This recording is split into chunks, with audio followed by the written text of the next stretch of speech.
Okay, so welcome to this week's Conversations with Marléne and Pascale. For anyone who doesn't know, my name is Pascale Lane. I'm a relationship and confidence coach, and I help women to overcome their confidence issues, improve their relationships, and be the best version of themselves for themselves. And my good friend Marléne. Hello, I'm Marléne, and I'm a therapist and a coach and self-help author, and I help people have great relationships, great confidence, set boundaries, stop people pleasing, and just have a great life. Excellent. And I'm always smiling when you whenever you say that. It always makes me smile so much because I'm like, oh, we do such great things, like we do such great work. It's just, I love helping people get clear on those boundaries and let go of all that people pleasing and just learn how to say stuff without being scared, you know? Yeah, being unapologetic. And not feeling guilty and just being able to know what they want and ask for it in really confident ways, not being pushy, being really kind, but firm. I think we should talk about this today, Marléne. I know that we had something else in mind. We'll do the other topic the next time. Let's talk about this because, you know, this is so relevant. It's something that comes up for us both all of the time, isn't it, with our clients? And that is, you know, boundaries, people pleasing, being yourself unapologetically. You know, I had a conversation with two separate ladies last week about feeling like they didn't have a voice. Whatever reason growing up, they felt silenced for very different reasons, but the outcome, the emotional impact that has on them still as women, as wives, as mothers in their 40s, is that they still feel like they are silenced in some way. And I think that it's a lot more common than we realize. And I know it's something that you particularly, it's a very significant part of your message, much more so than it is my message. So tell us a little bit, about what you do and you know, how that can help people who are listening to this today. So many of my clients over the years, and not just women, men as well, and also in the couples I help, that's why I called my second book How Kind People Get Tough. It's kind of playing on words, really. But because they have this concern that they're going to be rejected, or that they're going to cause a row, or that they won't be kind, they'll come across as being, you know, making a fuss or causing a row or being mean. You know, there's all of that where people are scared to speak up. And a lot of the time I find that it's what I call lost in translation. You know, it's what's going on in their heads is more important. But the reality is that when we do speak up, a lot of the time, if we do it properly, and that's why I teach communication skills, if we do it properly, we will be heard and people will acknowledge it, and it won't be the big scary thing. But we lose it in translation in our head, because in our head was, I better not say that in case they think that. I better not say that, because if I say that, well, what could I say to make them get me, or to make them do what I want them to do? And so we've got all this going on in our head, and it's not what's really, you know, so what we actually communicate isn't what's really going on. What is really going on is, I'm feeling worried about this and I'd like to talk to you about it, or I feel disrespected. You probably don't realize you're disrespecting me, but when you do that, it triggers this in me. And if we could just speak authentically like that, instead of having this, I better say this in case you think that, and that's the lost in translation bit that I'm talking about. And so when you get two people doing that, you get a complete miscommunication. Oh yeah, I mean, absolutely, absolutely.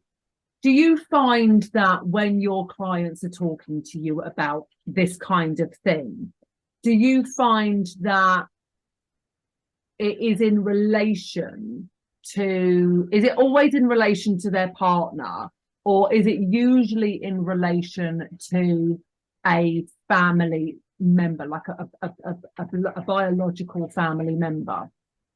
It's often all of it. It's people at work, it's family members, it's friends, and it's partners.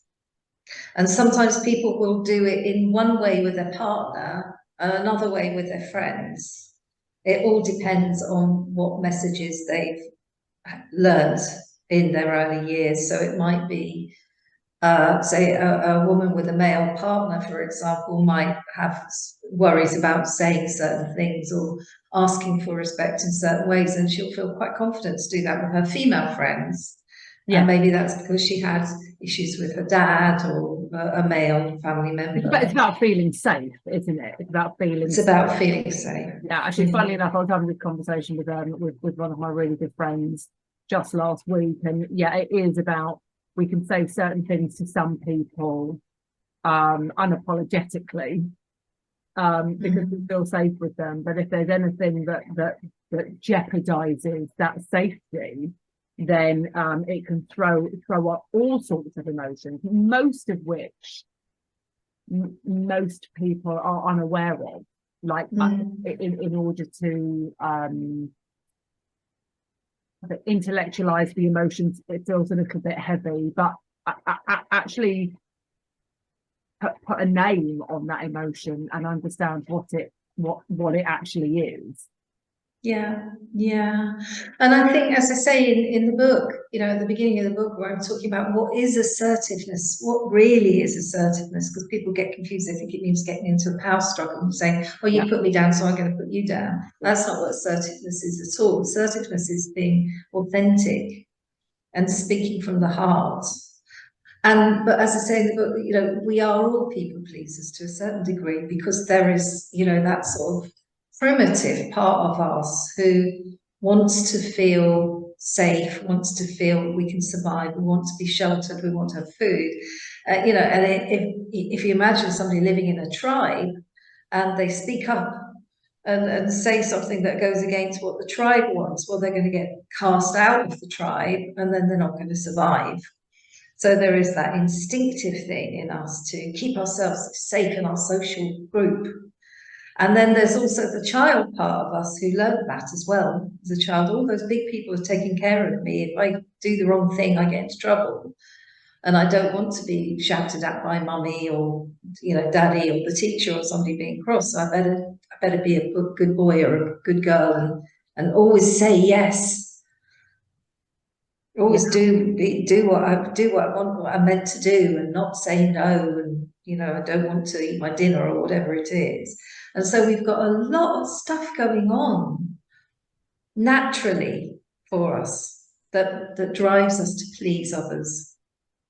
It'll be so interesting to see how the children of this generation grow up, actually, because there's a very different style of parenting that has come into play over the last 10, 20 years, gentle parenting, and where children are given a voice and children are encouraged to speak up, and they are asked, what they want for dinner.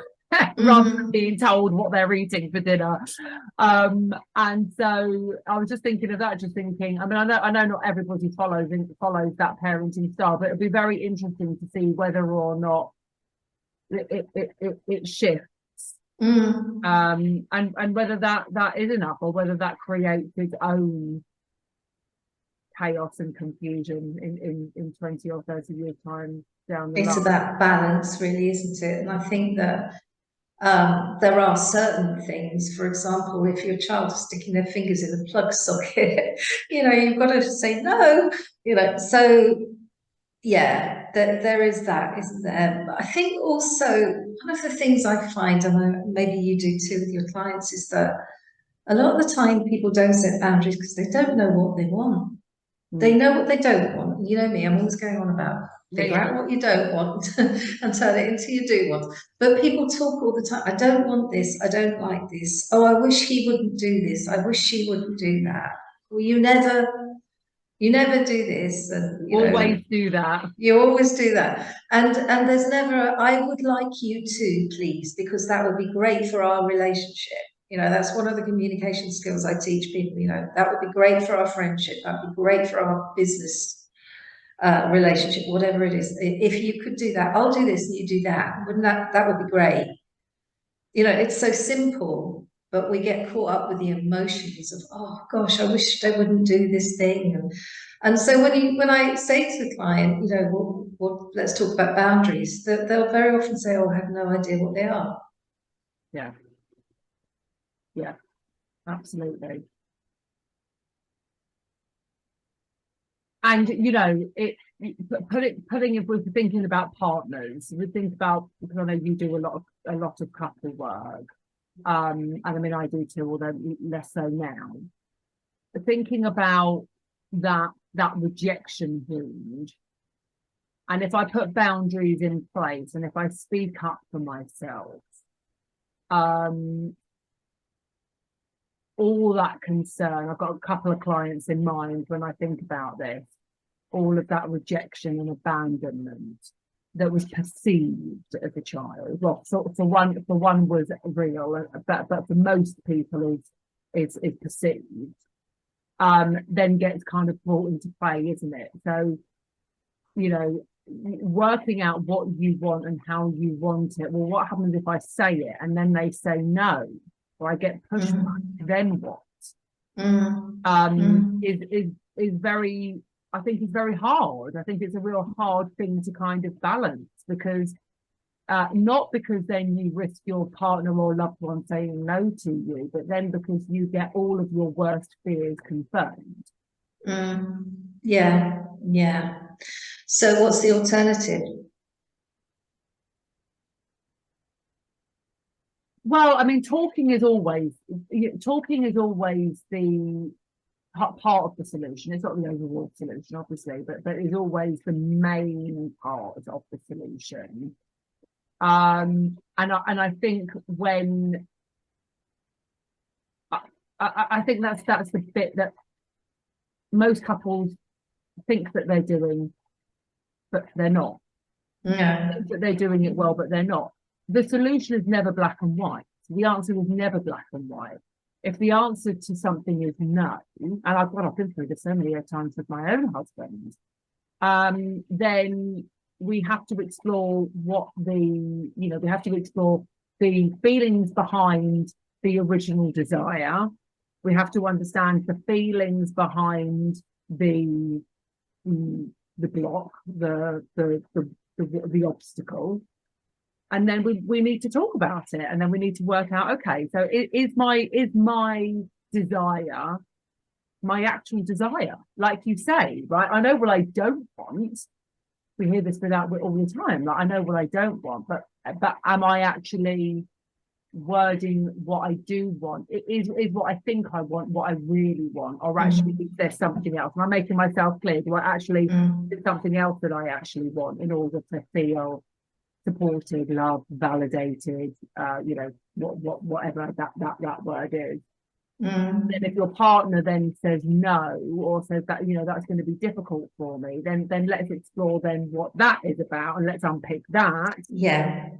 And then we have a much clearer idea of, oh, okay, well, first of all, most likely, if you can actually have a conversation in that much detail, I don't know, I'm not saying, don't want to make a sweeping statement, but in my client experience, they often will come back and say, well, we've actually never had a conversation. So we've actually I found out so much new stuff about my partner. I've had so many times one person's turned to the other and said, I didn't know you thought like that, or I never knew that about you, or absolutely. But what I find is that when I'm going to say women, because it's very often women, but when a woman actually gets clarity on what she wants, that immediately empowers her.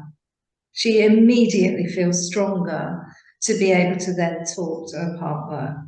Yeah. So it's a very big step, even before you get to the talking phase, because, you know, we are energy beings, and if we're feeling that in that sort of grounded, empowered energy about us, other people, you know, and the other person will pick up on that. So that is the very first stage, is getting that clarity. And a lot of the time people think that being assertive is just about, you know, just saying the right thing at the right time. And yes, communication is really important, but we have to know what it is and feel that within ourselves, that clarity first. And then, you know, it's not about launching into a conversation, is it, with somebody straight away? It's, you know, I always say to people, I'd love to talk to you about something. When is a good time to do that? Can we do that on Saturday morning or Thursday evening? Or, you know, I quite often say to couples, have a, you know, I say, if you have running a business, you'd have a board meeting. So why not have a board meeting for your relationship, where you sit down at some regular interval and talk about the things you need to talk about, rather than when somebody's just on their way out the door. Because people have a habit of bringing things up at the wrong time, don't does they? that to me all the time. I said that to him literally this morning. I said, every time, again, like silly, but I said, it feels like every single time you can see that I'm in an absolute panic to get out of the door and to get somewhere on time. And you can see, I mean, he can't always read my signs, but, you know, and then he just like bombards me with like loads of really important information, and then starts asking me loads of like really important questions, and I'm just like, Dave, I can't deal with this at the moment. All I can concentrate on is getting the girls out of the door on time. Like, please don't ask me complicated questions. It's not going to happen. But just to clarify on what you were just saying just a couple of minutes ago, like, also, like, the thing that people worry about being assertive is that being assertive means being, the misunderstanding around being assertive is that being assertive is being inflexible. And being assertive isn't being inflexible. Being assertive is just having the confidence to speak your truth. To speak your truth, yeah. And actually, I say one part of being assertive is allowing yourself to be vulnerable. Yes, absolutely. Gosh, 100% vulnerable. Gosh, I mean, that vulnerability comes up in you know, nearly all of my conversations, and the courage of vulnerability. Yeah, to be able to say to any person, any relationship, friends, I'm feeling, you know, I'm feeling vulnerable, I'm feeling rejected, or whatever words you want to use. They don't have to be those specific words, but to be able to say, you know, feeling a bit wobbly about that, feeling a bit worried about that.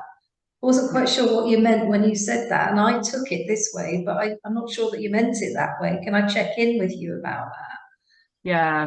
You know, to be able to do that, that's being assertive, that's being strong. It is. It's really difficult. I had to do that with a friend recently, actually, and just say, actually, do you know what? I was really hurt by this course of action that played out, and yeah, it's. I still find it difficult to be a lot better. I mean, I do always. I can't stand. I can't stand, and I speak honestly about myself here, Marlene, but I know that this so many people will relate to this. Dealing with all of those horrible emotions of hurt, of rejection, of you know, like X, Y, Z, you catch it, and then having all of that sitting inside me, and then the relationship not being as it should be, because I'm feeling all of these emotions, but I'm not sharing those emotions. So the other person is either completely clueless to how I'm feeling, or is just waiting for the doors to open, or the bomb to drop, or whatever you want to call it. And so what a disservice we do to ourselves and our loved ones, you know, whether that's partner or friend or family member or anything else, when we're not being honest about how we're feeling.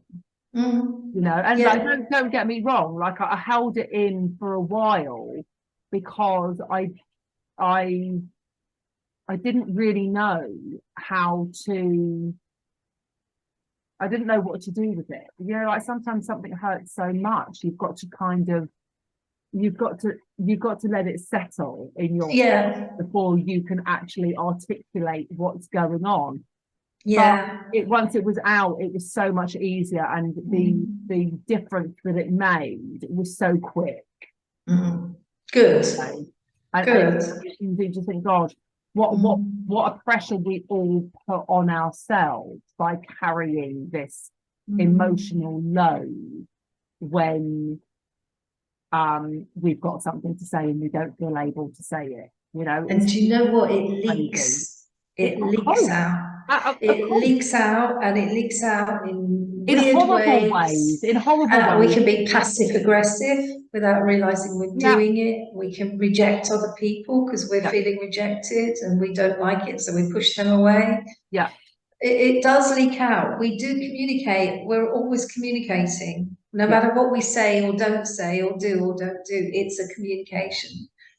But you know, that's why I always say that our world would be so awesome if we could all learn to recognize that little child that's hurting within and soothe it and talk about it, communicate with it, and communicate with other people about that vulnerability.